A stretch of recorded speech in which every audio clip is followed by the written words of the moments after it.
Efficiency और effectiveness बताए थे, याद होगा, याद है? एफिशिएंसी और इफेक्टिवनेस बताए थे, याद है? नहीं बताए थे। एफिशिएंसी मतलब ट्रांसफर, इफेक्टिव मतलब कारगर। देखिए एक कॉन्सेप्ट है, concepts of management. Concepts of management में 3 एलिमेंट होते हैं। कितने एलिमेंट होते हैं? अच्छा, रिसोर्स के कितने एलिमेंट थे? कितने रिसोर्स थे? 3 रिसोर्स थे। वो 3 रिसोर्स क्या था आपका? एक ह्यूमन रिसोर्स, एक आपका था फिजिकल रिसोर्स और एक था आपका फाइनेंशियल रिसोर्स।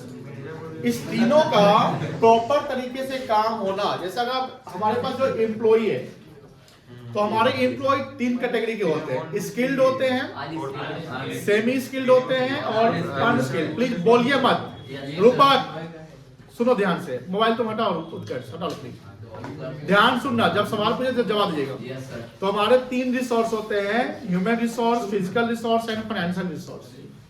ये जो ह्यूमन बीइंग है, इसका प्रॉपर तरीके से यूटिलाइजेशन फिजिकल और फाइनेंशियल के साथ करना बेहद जरूरी होता है किसी भी गोल को अचीव करने के लिए। सपोज करिए कि हम अपने मैन पावर का, यानी हमारा स्टाफिंग प्रॉपर नहीं हो रहा है। स्टाफिंग का मतलब होता है recruitment of right person at the right place as per their qualification, job experience, skill, capability.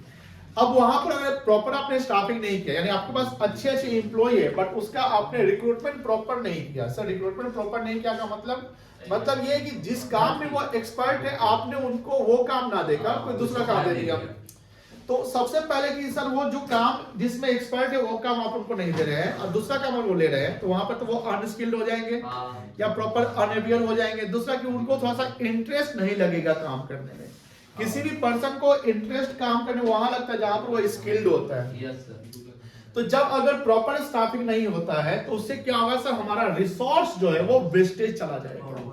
Resource जो physical resource like machine, like material, machine का हम प्रॉपर यूटिलाइजेशन नहीं कर पाएंगे, हम अपने मटेरियल का प्रॉपर यूटिलाइजेशन नहीं करेंगे, ये सब टाइम का वेस्टेज होगा। ये दूसरा चीज। अब सर ये सब चीज के लिए हमारे पास फंड भी तो चाहिए। जब आपने रिसोर्स का प्रॉपर यूटिलाइजेशन नहीं किया तो उसमें फिजिकल रिसोर्स का नहीं यूज करने का मतलब फंड भी आपका क्या हो रहा है? बर्बाद हो रहा है। जब फंड बर्बाद हो रहा है तो कहीं ना कहीं आपका जो प्रोडक्ट कॉस्ट है वो इंक्रीज कर जाएगा। जब प्रोडक्ट कॉस्ट अगर आपका इंक्रीज कर जाएगा तो मार्केट में उसके प्राइस क्या हो जाएंगे? इन्फ्लेट, मतलब महंगे हो जाएंगे। अगर मार्केट में प्राइस इन्फ्लेट या महंगे हो जाएंगे तो सब्स्टिट्यूट प्रोडक्ट आपके जगह पर बिकना शुरू हो जाएगा, यानी आपके कंपटीटर का प्रोडक्ट बिकेगा, बिकॉज आपका प्रोडक्ट तो महंगा है। अब यहाँ पर हमने अगर अपना प्रोडक्ट महंगा बेचना शुरू किया तो नहीं बिकेगा। नहीं बिकेगा तो बताइए अल्टीमेट जो मैनेजमेंट का गोल है क्या वो अचीव हो पाया? तो मैनेजमेंट के अल्टीमेट गोल को अचीव करने के लिए हमारा जो रिसोर्स है, ह्यूमन रिसोर्स, फिजिकल रिसोर्स और फाइनेंशियल रिसोर्स, उसका प्रॉपर तरीके से यूज करना है। तो अगर आपसे एक सवाल पूछा जाए कि मैनेजमेंट को अचीव करने के जो जिस रिसोर्स का यूज करते हैं वो रिसोर्स कौन कौन सा है, क्या बोलेंगे आप? Human resource, physical resource and financial resource. अब बात आती है कॉन्सेप्ट्स ऑफ मैनेजमेंट की। किसकी बात आती है? Concepts of management. ये भी पूछा जा सकता है। तो कॉन्सेप्ट्स ऑफ मैनेजमेंट जो है वो 3 है। कितने हैं? 3 है। पहला है एफिशिएंसी, दूसरा है इफेक्टिवनेस और तीसरा है प्रोसेस। 3 चीज है। कितने चीज है? 3 चीज है। पहला हमने क्या बोला? एफिशिएंसी, दूसरा हमने बताया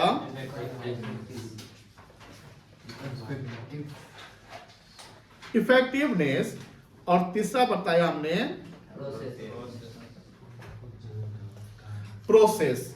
एफिशिएंसी और इफेक्टिवनेस इस दोनों का होना बेहद जरूरी है। अगर किसी मैनेजमेंट में कोई काम कर रहे हैं, हम कोई भी एक्टिविटी कर रहे हैं, अगर एफिशिएंसी है इफेक्टिवनेस नहीं है, एफिशिएंसी है बट इफेक्टिवनेस नहीं है, तो फिर वो गोल अचीव नहीं हो पाएगा। इस दोनों का साथ होना बहुत ही जरूरी है। अब एफिशिएंसी का मतलब क्या है? ध्यान सुनिएगा। एफिशिएंसी का मतलब लीस्ट रिसोर्सेज, मतलब कि sir optimum utilization of resources with minimum cost whatever the time may be, whatever the time may be. ये कौन सोच रहा है? एफिशिएंसी बोलता है। तो एफिशिएंसी बोलता है कि सर कम से कम कॉस्ट मेरा लगना चाहिए। अब कम से कम कॉस्ट लगना चाहिए का मतलब हुआ कि कॉस्ट को मिनिमम रखेंगे, तो इसका फायदा एकदम फायदा है। कॉस्ट को आप मिनिमम रखेंगे तो आपके प्रोडक्ट प्राइस मार्केट में भी क्या होंगे, मिनिमम होंगे। प्रोडक्ट आपका एक इकोनॉमिकल प्राइस पे बिकेगा। अब मार्केट में एक जो कंज्यूमर होता है, कंज्यूमर का एक एक रेशनल कंज्यूमर जो होते हैं हमारे, आपने लॉ ऑफ डिमांड पढ़ा होगा कि प्राइस जब कम रहता है तो डिमांड उसके क्या होते हैं। तो कोई भी जो मार्केटर या बिजनेसमैन है वो ध्यान रखेंगे, कोई भी बिजनेसमैन अपने प्रोडक्ट का प्राइस वो कम रखना चाहता है, लेकिन कम रखने के लिए आपको पहले प्रोडक्ट बनाने हैं। प्रोडक्ट बनाने के लिए आपको क्वालिटी से कोई कॉम्प्रोमाइज नहीं करना है, प्लस कॉस्ट को मिनिमम रखना है। तो कॉस्ट को मिनिमम रखने के लिए cost reduction. Sir cost reduction कैसे कर सकते हैं, रिसोर्स का ऑप्टिमम यूज कर लीजिए। मतलब मशीन हमारा रिसोर्स है, मशीन हमारा रिसोर्स है, उस मशीन का आप 100% यूज कर रहे हैं। मतलब समझ में आ रही है। सपोज कि मशीन की कैपेसिटी पर महीने 1 लाख यूनिट बनाने की है, आप मान लो 80% यानी 80,000 ही बना रहे हो, तो मशीन तो पूरे 1 लाख के लिए आया था, आप बना रहे हो 80,000, तो 20,000 जो नहीं बना रहे उसके लिए फिक्स कॉस्ट आपका लग ही रहा है ना, क्योंकि मशीन पे 100 डेप्रिसिएशन तो मशीन वैल्यू पे लगेगा। तो जहां हम 1 लाख बना सकते हैं 80,000 क्यों बना रहे हैं, हमको 1 लाख बनाना है। फिर आपका एक क्वेश्चन बनेगा, सर 80,000 इसलिए बन रहा होगा क्योंकि मार्केट में डिमांड 80,000 का होगा। आप बोल रहे हो 1 लाख बना दो, 1 लाख बना दो। सर 1 लाख बना दो, ठीक है बना दिया, लेकिन वो प्रोडक्ट बिकेगा ही नहीं। मान लो इन्वेंट्री बन गया ना, क्या बन गया, इन्वेंट्री बन गया, तो इन्वेंट्री में आपका फंड तो ब्लॉक हो गया क्योंकि आपने बना दिया। तो ये तक ना कि सर अगर कैपेसिटी का 100% यूज करना अगर है तो सबसे पहले प्रोडक्ट क्वालिटी को इंप्रूव रखना पड़ेगा। प्रोडक्ट क्वालिटी अगर इंप्रूव है तो मार्केट में आपके प्रोडक्ट का डिमांड रहेगा। जब मार्केट में आपके प्रोडक्ट का अगर डिमांड रहेगा तो 100% कैपेसिटी ऑब्वियसली यूज आपका हो जाएगा, and that is called efficiency. जहां अपने रिसोर्स का, जैसे ह्यूमन रिसोर्स हो गया, जैसे हमारा फिजिकल रिसोर्स हो गया, जैसे हमारा फाइनेंशियल रिसोर्स हो गया, उस तीनों का एफिशिएंटली यूज करना है। क्या करना है, एफिशिएंटली। तो एफिशिएंटली मतलब efficiency is the concept of management, जहां पर क्या कहता है, ऑप्टिमम, ये कीवर्ड याद रखिएगा, ऑप्टिमम यूटिलाइजेशन ऑफ, ये याद रखेंगे कीवर्ड। एफिशिएंसी का एक कीवर्ड ये बना कि हम अपने रिसोर्स का ऑप्टिमम यूज करेंगे। ऑप्टिमम मतलब होता है टू द एक्सटेंट। जैसे सपोज कि अगर आप अपने पैसे से कोई सामान खरीदते हो, कोई खाने का या कोई चीज करने का, आप बताइए उस चीज का आप 100% यूज कर लेते होगे, करते होगे। ये 5-7 दिन में 10 दिन में जो शादी का सीजन चल रहा है, आप सब कहीं ना कहीं कोई मैरिज फंक्शन अटेंड किए होंगे। आप मैरिज फंक्शन जब अटेंड किए होंगे तो वो दूसरे के शादी में अगर आप गए तो वहां पर क्या हुआ होगा कि आपने जो रिसोर्स यानी जो आपने प्लेट में जो आइटम लिया, क्या उसका पूरा ऑप्टिमम यूज किया होगा। आप दिल पे हाथ रख के बोलिएगा, किया होगा, नहीं किया होगा, कोई ना कोई वेस्ट कर दिए होंगे। आप लिए होंगे 2 मिठाई, एक मिठाई खाएंगे, एक मिठाई छोड़ दिए होंगे, ऐसा हुआ होगा। या मिठाई डबल ट्रिपल ले लिए होंगे, फिर भी छोड़ दिए होंगे, कोई ऐसा आइटम। ध्यान रखेंगे, सुनो ध्यान से। तो एफिशिएंसी का बात नहीं, एफिशिएंसी का कीवर्ड क्या हुआ बेटा, एफिशिएंसी का कीवर्ड क्या हुआ, ऑप्टिमम यूटिलाइजेशन ऑफ रिसोर्सेज और मिनिमम कॉस्ट। मिनिमम कॉस्ट अगर हमारा कम रहेगा तो ऑब्वियस बात है गुड्स हमारा ज्यादा बिकेगा। सर आपने इफेक्टिवनेस नहीं बताया। इफेक्टिवनेस का मतलब समझिए, इफेक्टिवनेस जो है वो टाइम पे फोकस करता है, एफिशिएंसी टाइम पे फोकस नहीं करता है। ये सवाल पूछेगा, ये डिफरेंस पूछ सकता है कि एफिशिएंसी और इफेक्टिवनेस अंतर क्या है। एफिशिएंसी टाइम पे फोकस नहीं करता है, एफिशिएंसी कॉस्ट कटिंग पे फोकस करता है, ऑप्टिमम यूटिलाइजेशन ऑफ रिसोर्स पे फोकस करता है। तो सर अगर टाइम पे फोकस नहीं करे तो ये भी तो प्रॉब्लम है। इसलिए इफेक्टिवनेस क्या कहता है, मिनिमम और with in the time allowed. यानी कोई प्रोडक्ट बनाने के लिए जो टाइम मेंशन्ड है, कोई प्रोडक्ट बनाने के लिए जो टाइम मेंशन्ड है, उस मिनिमम टाइम या विद इन द टाइम हमको अचीव करना है बोले। इसका मतलब ये हुआ कि एफिशिएंसी और इफेक्टिवनेस ये दोनों अगर टुगेदर काम चलेगा तो हम with in the time with minimum cost हम गोल को अचीव कर लेंगे। With in the time with minimum cost हम गोल को अचीव कर लेंगे, हमारा प्रोडक्ट बिकने लगेगा, ज्यादा बिकेगा, मैनेजमेंट का गोल जो कॉन्सेप्ट ऑफ मैनेजमेंट है वो अप्लाई हमारा हो जाएगा। तो एफिशिएंसी इफेक्ट में समझ गए। सर तीसरा जो आपने कॉन्सेप्ट बताया प्रोसेस ऑफ मैनेजमेंट, ये क्या है? प्रोसेस मतलब क्या होता है? एक्टिविटी। प्रोसेस मतलब क्या होता है?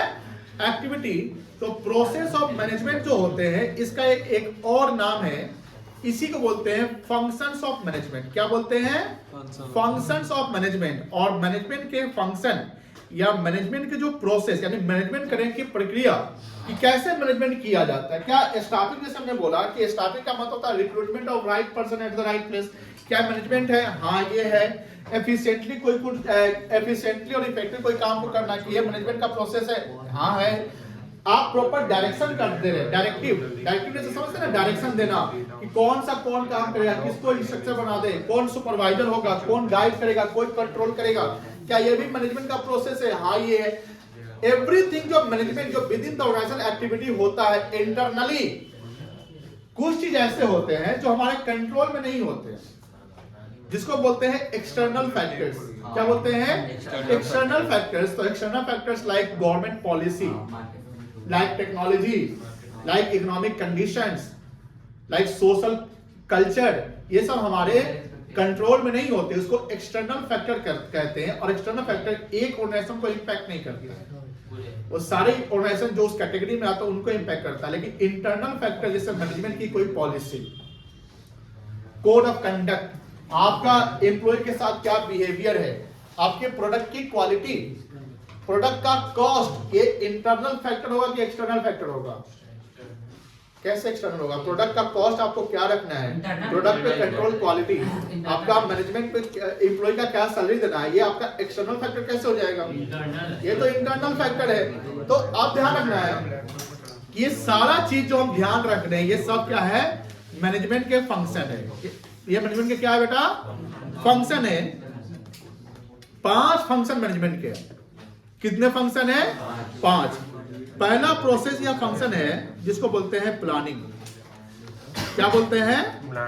प्लानिंग। अब प्लानिंग क्या है? प्लानिंग एक मेंटल एक्सरसाइज है जहां इनिशियल लेवल पे कोई काम हम करते हैं। अभी लिखिए नहीं, समझिए। प्लानिंग क्या है? एक मेंटल एक्सरसाइज है। जनरली सबसे अधिक प्लानिंग टॉप लेवल वाले करते हैं। तो सर क्या प्लानिंग सिर्फ टॉप लेवल वाले करते हैं? नहीं, हमने सबसे अधिक वर्ड यूज किया।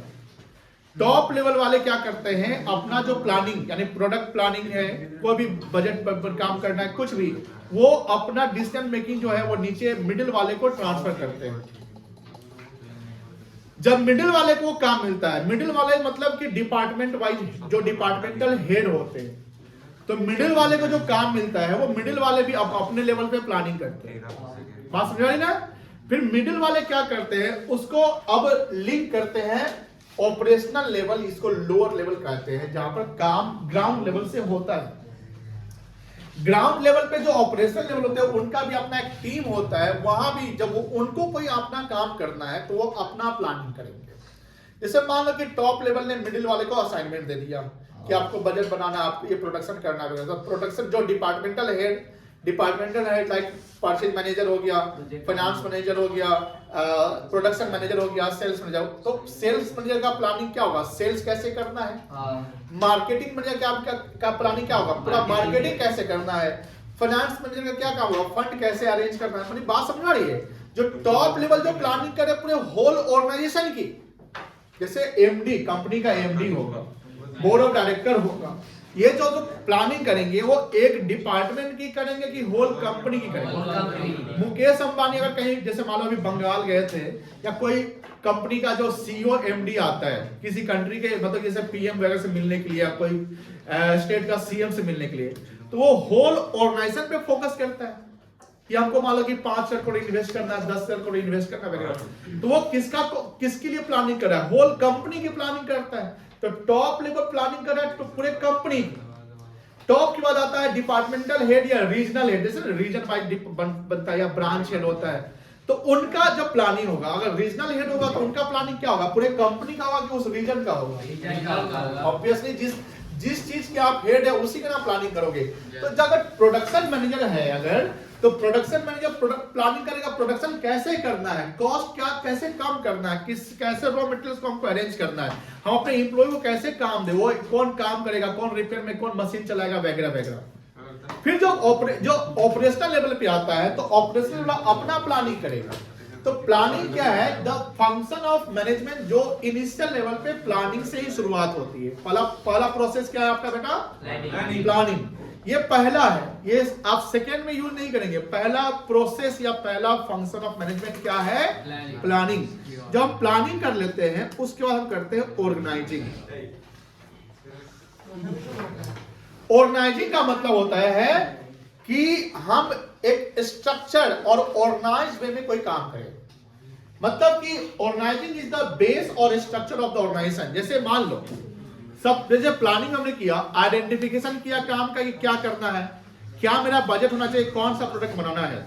उसके बाद हम क्या करेंगे, कोई काम को करने के लिए क्या एक ही टीम बनेगा कि डिफरेंट टीम बनना चाहिए, तो उसको बोलते हैं डिवीजन ऑफ वर्क। ये सब शब्द पे ध्यान रखिएगा, सारे शब्द मिलने वाले हैं आपको आगे। तो डिवीजन ऑफ वर्क होता है कि काम को हमने बांट लिया। जैसे प्रोडक्शन करना है तो आपने एक प्रोडक्शन डिपार्टमेंट बना दिया, सेल्स करना है तो आपने एक सेल्स डिपार्टमेंट बना दिया, मार्केटिंग करना है तो मार्केटिंग डिपार्टमेंट, आपको फंड अरेंज करना है तो फाइनेंस डिपार्टमेंट। यानी हर काम के लिए आपने एक स्पेशलाइजेशन क्रिएट कर दिया। कि स्पेशलाइजेशन कब आता है, जब रिपीटेडली एक ही काम को करते हो तब स्पेशलाइजेशन आएगा। स्पेशलाइजेशन कब नहीं आएगा, जब आप डिफरेंट मल्टीपल काम आप करते रहे तो आपको पता ही नहीं कि आप क्या कर रहे हो। मेरी बात समझ में आई ना। तो यहाँ पर सर जो आपने बोला कि डिपार्टमेंट वाइज हम काम करवा रहे हैं, वो on the basis of function हो गया कि जो फंक्शनल बेसिस पे आप काम कर रहे हैं। इसी को हम एक ऑर्गेनाइजिंग कहते हैं, ऑर्गेनाइज्ड वे में, जहां पर एक सुपीरियर और सबऑर्डिनेट का रिलेशनशिप क्रिएट होगा। मेरी बात समझिए ध्यान से। सुपीरियर और सबऑर्डिनेट क्या हुआ, एक रिपोर्टिंग रिलेशनशिप होता है जहां पर सबऑर्डिनेट का एक ड्यूटी होगा कि इनको जो असाइनमेंट मिला है, जो काम मिला है, वो रिपोर्ट करेंगे। क्योंकि जब तक आपको कोई रिस्पॉन्सिबिलिटी ना मिल जाए आप काम ठीक से नहीं करोगे। और जब कंपनी में अगर किसी को आप ऑथोरिटी नहीं दे रहे हो, किसी को रिस्पॉन्सिबिलिटी किसी को पता नहीं है, तो कहीं ना कहीं रिपोर्टिंग रिलेशनशिप खराब हो जाएगा। और जब रिपोर्टिंग रिलेशनशिप खराब हो जाएगा तो फिर गोल अचीव नहीं होगा। That's why the second process of management is organizing. ये ध्यान रखिएगा, हमने शुरू में बोला था जो चैप्टर 1 है वो ब्रीफ समरी है पूरे आगे के आने वाले चैप्टर का। प्लानिंग का आपका अलग चैप्टर मिलेगा, ऑर्गेनाइजिंग आपका अलग ही चैप्टर मिलेगा। बट हमने जब प्रोसेस पढ़ना है कि right the concepts of process of concepts of management, तो कॉन्सेप्ट ऑफ मैनेजमेंट में 3 लिखना है, एफिशिएंसी, इफेक्टिवनेस एंड प्रोसेस। तो सिर्फ नाम लिख के चले जाओगे नहीं होगा। एफिशिएंसी में आपको कुछ बातें लिखने पड़ेंगी कि एफिशिएंसी का मतलब ये हो गया, इफेक्टिवनेस का मतलब ये हुआ, प्रोसेस है तो प्रोसेस से कुछ नाम लिखेंगे, क्या क्या प्रोसेस है ये बताना पड़ेगा। तो 5 प्रोसेस में आपके पहला क्या हो गया, प्लानिंग, दूसरा है आपका ऑर्गेनाइजिंग, और तीसरा है आपका स्टाफिंग। क्या है बेटा, स्टाफिंग जो हमने अभी शुरुआत किया, recruitment of right person at the right place as per their qualification experience job. जैसे हमने शुरुआत बताया था कि मछली को अगर पेड़ पे चढ़ना का ट्रेनिंग दे दो और बंदर को तैरने का ट्रेनिंग दे दो, फिर पूरा मेहनत खराब हो जाएगा। तो स्टाफिंग के में यही ध्यान रखना है कि सर जैसा क्वालिफिकेशन किसी फ्रेशर का है, किसी पर्सन का है, उसके क्वालिफिकेशन के बेसिस पे हम काम जो दे रहे हैं उसी को हम बोलते हैं स्टाफिंग। क्या बोलते हैं, स्टाफिंग। जिसमें आप उसका प्रॉपर सैलरी दे रहे हैं, उसको प्रॉपर मोटिवेशन दे रहे हैं, उनको प्रॉपर सम्मान दे रहे हैं, जिसको इक्विटी एंड जस्टिस कहते हैं। इक्विटी जस्टिस का मतलब होता है कि मॉनेटरी बेनिफिट्स तो आप दे ही रहे हैं। मॉनेटरी बेनिफिट्स क्या हुआ, पैसे। तो पैसे के रूप में आप सैलरी, बोनस, कमीशन सब देते हो। नॉन मॉनेटरी बेनिफिट्स देना है, जैसे सम्मान वगैरह, जैसे फेयरवेल हो रहा है, कोई जेस्टर हो रहा है, कोई सेमिनार वगैरह हो रहा है, कोई दिक्कत नहीं है। हाँ, गुडविल में आ सकते हो। गुडविल कर सकते हैं। क्या बोल रहे हैं, goodwill. Goodwill generally intangible asset जो ऑर्गेनाइजेशन के लिए क्रिएट होता है। अगर किसी इंडिविजुअल का क्रिएट करेंगे तो उसका आप रेप्यूटेशन कह सकते हैं। क्या चीज, रेप्यूटेशन। रेप्यूटेशन। स्टाफिंग समझ गए। थर्ड होता है डायरेक्टिंग। डायरेक्टिंग मतलब जैसे कोई फिल्म बनती है तो हम देखते होंगे कि उसके अलग अलग, जैसे वो म्यूजिक डायरेक्टर है तो डांस डायरेक्टर है तो क्या है, तो क्या कोरियोग्राफर है, क्या तो डायरेक्टिंग का मतलब क्या हुआ कि सर आपके ऊपर कोई सुपीरियर है, आपके ऊपर कोई सुपीरियर है जो आपको डायरेक्शन दे रहा है और अकॉर्डिंग टू देयर डायरेक्शन आप कोई काम कर रहे हैं। हेनरी फ्योल नाम के एक माइनिंग इंजीनियर हुआ करते थे। हेनरी फ्योल क्या हुआ करते थे? माइनिंग इंजीनियर, ये याद रखिएगा, माइनिंग इंजीनियर हेनरी फ्योल हुआ करते थे। वो जिस कंपनी में थे एज ए एमडी, जब वो बने थे तो उस कंपनी की स्थिति बहुत ही खराब थी, मतलब कि इंसॉल्वेंसी के कगार पे थी। चैप्टर 2 जो आप चाहेंगे प्रिंसिपल ऑफ मैनेजमेंट, तो वहां पर आप पढ़ेंगे। तो हेनरी फ्योल को एक रिस्पॉन्सिबिलिटी मिलता है कि ये कंपनी जो इंसॉल्वेंसी के कगार पे है, ध्यान सुनिएगा मेरी बात, ये कंपनी जो इंसॉल्वेंसी के कगार पे है, इस कंपनी को कहीं ना कहीं आपको इंसॉल्वेंसी से सॉल्वेंसी के पोजीशन पे लाना, मतलब कंपनी को ठीक करना है। अब सर किसी चीज को ठीक करने के लिए कोई बहुत बड़ा पॉलिसी फॉर्मुलेशन करना पड़ेगा। जैसे याद करो 1991 का ईयर इंडिया में कोई घटना हुआ था, याद है? यस 1991 1991 में इंडिया में क्या आया था? कोई पॉलिसी आया था। तनिष्का बताइए क्या आया था? Economic policy. उसमें 3 चीजें आए थे। ग्लोबलाइजेशन, एलपीजी याद रखना, लिबरलाइजेशन, प्राइवेटाइजेशन एंड। लेकिन जो एलपीजी था किसी चीज को रिप्लेस करके लाया गया था। किसको रिप्लेस किया था ये पता है? 5 ईयर प्लान 1956 में पॉलिसी जो था उसको सरकार ने रिप्लेस किया था 1991 में। उसका शॉर्ट फॉर्म क्या था? एलक्यूपी था, एलक्यूपी। इसका क्या फुल फॉर्म? तो पूरा बता ही दिया। एल फॉर लाइसेंसिंग को खत्म किया था, लाइसेंसिंग खत्म करके लिबरलाइजेशन कर दिया गया था। क्यू फॉर कोटा, कोटा मतलब परमिशन रिजर्वेशन, की गवर्नमेंट कंपनी यहाँ काम करेगी, प्राइवेट सेक्टर को हम अलाउ, तो ये प्रॉब्लम है। और तीसरा परमिट था, परमिट मतलब एक्सपोर्ट इंपोर्ट के लिए आपको परमिशन लेना पड़ेगा, सब जगह फ्रीली बिजनेस नहीं। तो ये जवाहरलाल नेहरू के समय से आ रहा था। 1991 में फाइनेंस मिनिस्टर कौन थे? और पीएम कौन थे? पीवी नरसिम्हा राव। नरसिम्हा राव। तो 1991 में ध्यान सुनिएगा, इंडिया के पास मात्र 15 से 20 दिन का फॉरेक्स रिजर्व था। सर फॉरेक्स रिजर्व से क्या मतलब है आप सब समझ चुके हैं। फॉरेक्स रिजर्व ये एक ऐसा मतलब कि फंड होता है जिसका यूटिलाइजेशन आप कब करते हैं? एक्सपोर्ट इंपोर्ट में, एक्सपोर्ट इंपोर्ट दोनों में करते हैं। बात समझ नहीं है? दैट्स व्हाई फॉरेक्स रिजर्व किसी कंट्री के पास अगर कम से कम है स्थिति खराब है, ज्यादा से ज्यादा स्थिति अच्छी है। कोई अगर कंपनी मतलब कंट्री के पास है ही नहीं तब देखिए जीरो तक कहीं नहीं होता है। वर्ल्ड बैंक की आ जाएगी आपको, आईएमएफ है, जैसे श्रीलंका के पास पाकिस्तान के साथ इसलिए ऐसा हो गया था, तो वहां पर वर्ल्ड बैंक आपको लोन देने लगेंगे एक मार्जिनल रेट ऑफ इंटरेस्ट पे। अब नहीं है, बहुत खराब है, तो दिवालिया से वेनेजुएला एक कंट्री हुआ करता है, वेनेजुएला जो दिवालिया हो गया। दिवालिया का मतलब होता है नहीं, कंट्री है, दिवालिया का मतलब उसके मतलब कि बैंकरप्सी मतलब कि फॉरेक्स रिजर्व ना के बराबर है। अगर सर इंडिया अपना वो एक्सपोर्ट कैसे करेगा? अगर उसको कोई आप एक्सपोर्ट करने के लिए आपके पास एक्सपोर्ट करने का प्रोडक्ट होना चाहिए ना। सॉरी इंपोर्ट कैसे करेगा? पैसे नहीं कर सकते आप, नहीं कर पाएगा। नहीं कर सकते। आपके पास पैसे नहीं तो आप खरीदेगा सामान, आप ओन कंट्री में जो प्रोडक्ट है उसी को खरीदेंगे। सर इंडिया अपने ही इतना कैपेबल हो कि सब चीज इंडिया में तो एक मिनट सुनिए ध्यान से। जरूरत है नहीं। देखिए इंडिया अगर कैपेबल है, कोई कंट्री अपने आप में हर सेक्टर में कैपेबल नहीं होता है, चाहे वो यूएस हो या थोड़ा सा चाइना। कुछ कर नहीं हो पाया उसका जरूरत ही नहीं है, हटा दिया जाए। तो हमारी लग्जरियस नीड कैसे पूरी होगी? आप बहुत पैसे कमाते हैं, आप सोचते हैं कि टाटा कार ने हम अब रोल्स रॉयस खरीदना चाहते हैं, तो Tata India company Rolls Royce तो नहीं बनाती है, आपको बाहर से लेना पड़ेगा, डिपेंड करता है। हाँ सुनिए बहुआ, तो डायरेक्टिंग का मतलब क्या हुआ? Proper direction, proper leadership. India में अगर मनमोहन सिंह का लीडरशिप 1991 में नहीं रहता तो इंडियन इकोनॉमी कोलैप्स कर जाती, ये डिम्ड है। उसी प्रकार हमने फ्यूल का नाम नहीं रखा, तो फ्यूल के समय में जो फ्यूल जिस कंपनी में थे उस कंपनी का इंसॉल्वेंसी सिचुएशन चल रहा था, उस समय फ्यूल ने कंपनी को इंप्रूव करने के लिए 14 प्रिंसिपल ऑफ मैनेजमेंट बताया था। वो कैसे याद करना हम आपको बता देंगे। आपको 10 मिनट में 14 प्रिंसिपल याद करा देंगे। अच्छा, सुना एक बात सुनो।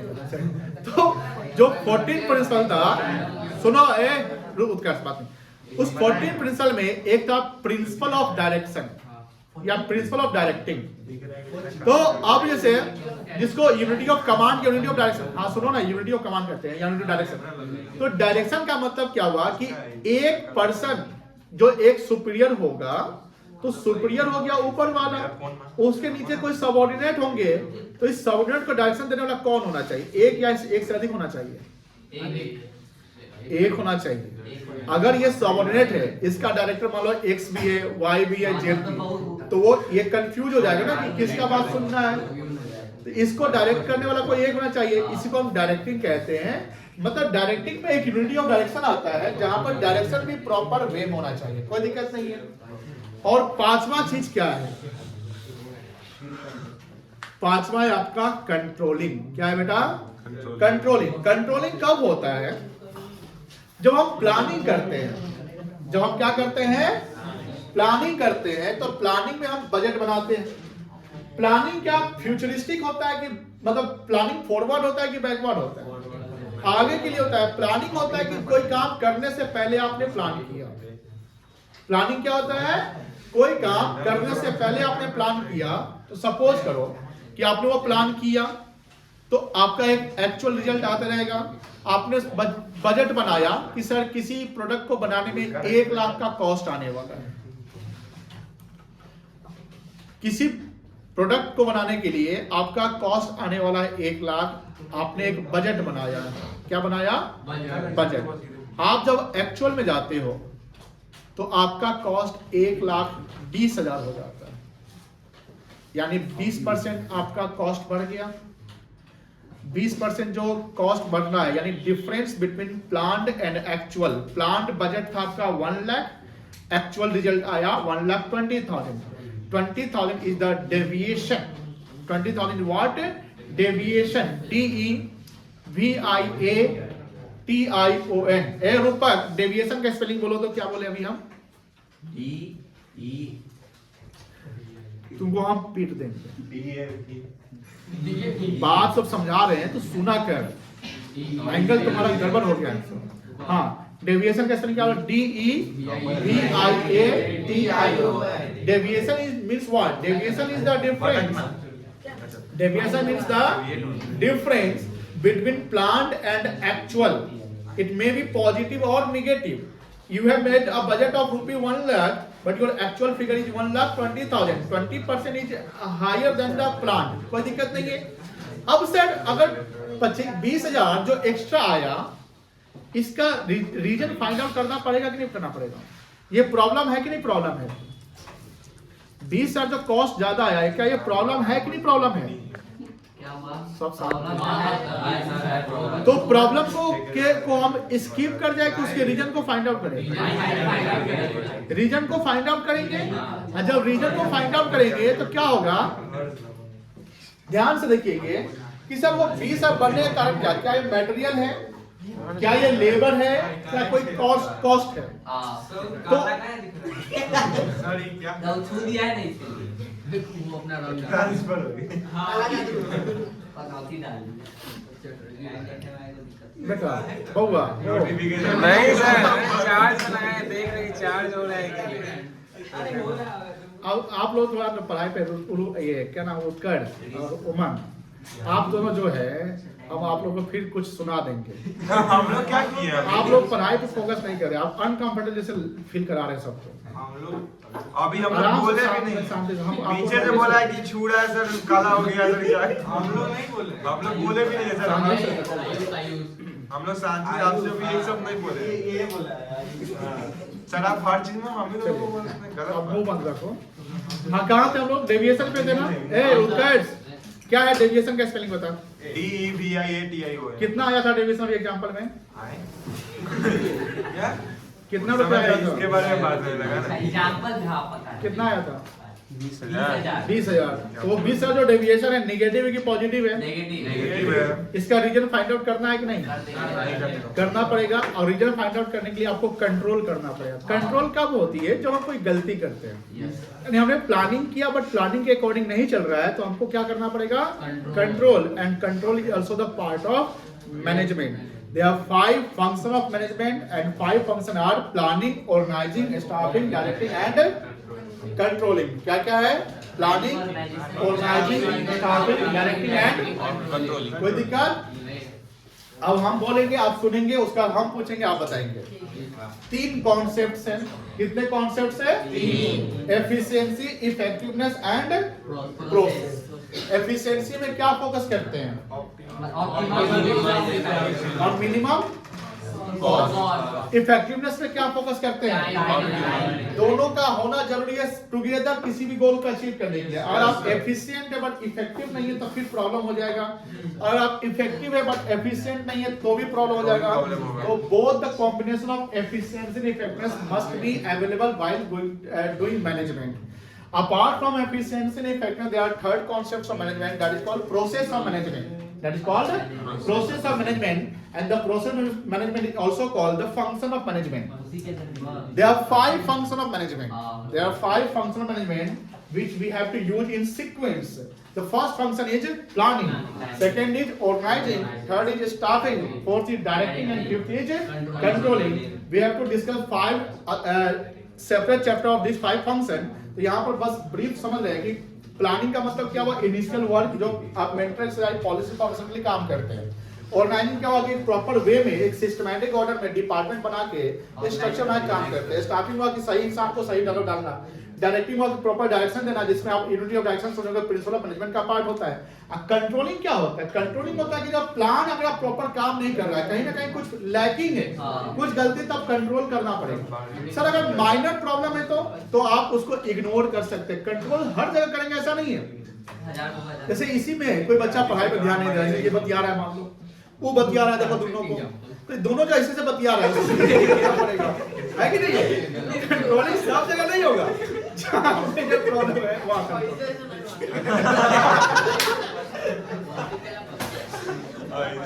नोट करो इसको। ये लिख लिया था सर? लिख लिया था। इसमें क्या ही लिखेंगे? ये लास्ट वाला है। क्लासरूम में सर नोट्स तो बना ही रहे 2 मिनट में लिखा जाएगा आपको। कॉपी तो नहीं लाए। क्या बोले? कॉपी नहीं लाए हो? काहे नहीं लाए हो?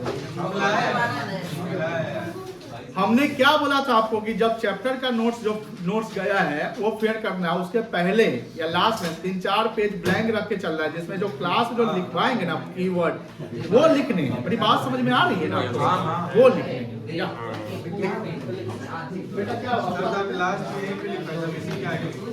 बुक नहीं कसना, ठीक है। हमने शुरुआत बताया था मैनेजमेंट के कुछ फीचर्स होते हैं जो फीचर रिपीटेड होते हैं। ये फीचर आपको जो यहाँ 6-5 दिख रहे हैं ये एकदम याद हो जाएगा। मैनेजमेंट के लिए सबसे पहले मैनेजमेंट हम करते हैं किस पर्पस के लिए? गोल अचीव करने के लिए। तो एक गोल ओरिएंटेड हो जाएगा, कोई दिक्कत नहीं है। मैनेजमेंट टॉप लेवल में होता है कि मिडिल में होता है कि लोअर में होता है कि सभी जगह होता है? उसको क्या बोलते हैं? परवेसिव बोलते हैं। Very good. परवेसिव का मतलब यूनिवर्सल। क्या मैनेजमेंट प्रॉफिट ऑर्गेनाइजेशन में होता है कि नॉन प्रॉफिट में होता है कि सब जगह होता है? सब जगह। ये हो गया परवेसिव, कोई दिक्कत नहीं है। मैनेजमेंट सिर्फ काम का होता है कि हमारे रिसोर्स का भी मैनेजमेंट होता है? काम का भी, रिसोर्स का भी, हर चीज का मैनेजमेंट। तो उसको बोलते हैं मल्टी डायमेंशनल। मल्टी डायमेंशनल तो कि हर डायमेंशनल मैनेजमेंट होता है, कोई दिक्कत नहीं है। मैनेजमेंट वन टाइम एक्टिविटी है कि कॉन्टिन्यूअस होता है? कॉन्टिन्यूअस होता है। मैनेजमेंट फिजिकल मतलब विजिबल होता है कि इनविजिबल होता है? इनविजिबल। किसी को मैनेज करना है तो आपके आर्ट, प्रोफेशन, आपके स्किल, नॉलेज आप मैनेज करिएगा। कोई सामान नहीं ना कि सामान रख दिया यही मैनेजमेंट करेगा। सामान कोई थोड़ी मैनेज करेगा। सामान को कैसे मैनेजमेंट करेंगे वो स्किल्ड पर्सन करेगा। और देखियो मैनेजमेंट के लिए क्या ये इंडिविजुअल एफर्ट होगा कि कॉमन एफर्ट होगा? कॉमन एफर्ट, जिसको हम ग्रुप एक्टिविटी। ये 6 पॉइंट समझ आ रहा है? की feature of management, it is a goal oriented process, it is pervasive in nature. Pervasive का मतलब होता है यूनिवर्सल, मल्टी डायमेंशनल, सब जगह हो जाएगा, कॉन्टिन्यूअस होता है, ग्रुप एक्टिविटी डायनेमिक। एक सातवां ऐड कर देते हैं, क्या बोले थे हम? इनविजिबल और इनटेंजिबल इन, कोई दिक्कत? नेचर। इन नेचर, कोई दिक्कत नहीं है। चलो ये हम लोग पढ़ेंगे कल। सुनो एक मिनट ध्यान से, ए सुनो बुआ, यहाँ तक आप कॉपी में नोट कर लीजिएगा कम से कम, ठीक है ना? हो जाएगा? चलो स्केल जमा कर। हाँ ऐसे जमा कर दो, ए इसके सब जमा कर दो।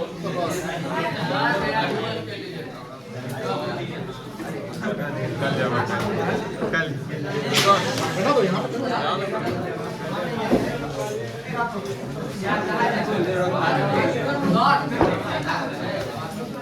जितना बांटे थे याद नहीं, 15 को स्केल चाहिए, सब तीनों को मिला है।